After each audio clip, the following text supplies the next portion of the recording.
Bienvenue à notre post-it. Je vais aborder quelque chose d'assez choquant que j'ai trouvé dans la parole. Si cela t'intéresse, écoute déjà ce verset qui m'a laissé bouleversé. Il se trouve en Tite, chapitre 3, et le verset 9 jusqu'à 10. Il dit comme ça. « Mais évite les folles discussions, les spéculations sur les longues listes d'ancêtres, les querelles et polémiques au sujet de la loi, et sont inutiles et sans valeur.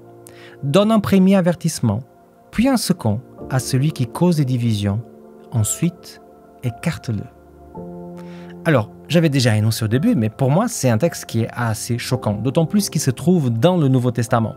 Si on trouverait ça dans la Torah, on pourrait se dire « Ok, c'était des ex-esclaves qui sont dans le désert, donc Moïse devrait tenir ferme. » Mais là, on n'est pas du tout dans ce cas de figure. On est vraiment dans le Nouveau Testament avec quelqu'un qui est en train d'aider des églises. Tite, en occasion, se trouve à Crète avec une mission spécifique donnée par l'apôtre Paul. C'était de mettre un peu en ordre les églises et nommer des anciens. Pourquoi donner un message autant dur? Commençons par la première partie. Le texte nous dit qu'on ne devrait pas entrer dans des discussions qui sont inutiles et sans valeur. Okay?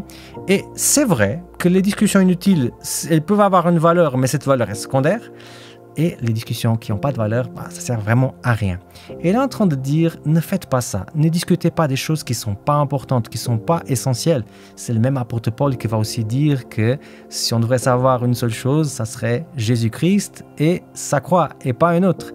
Et quelque part, j'ai l'impression que nous, chrétiens, et je parle aussi de mon côté, des fois, on perd du temps à discuter des choses qui ne sont pas du tout importantes, qui sont complètement secondaires, qui ne servent à rien et qui vont finir par faire des querelles.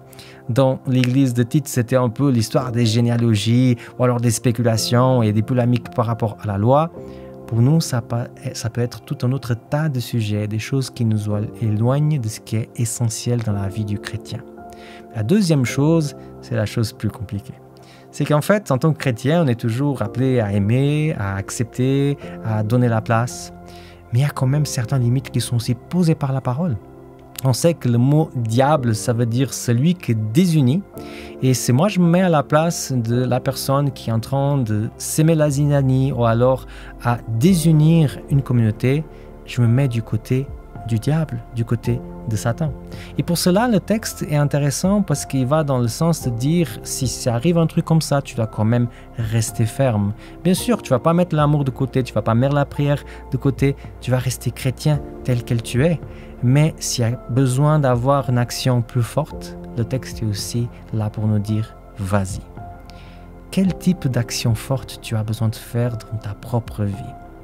Quels sont les sujets qui ne sont pas du tout importants, mais qui sont toujours dans ta tête et qui t'éloignent finalement de l'essentiel que c'est Jésus-Christ et sa croix?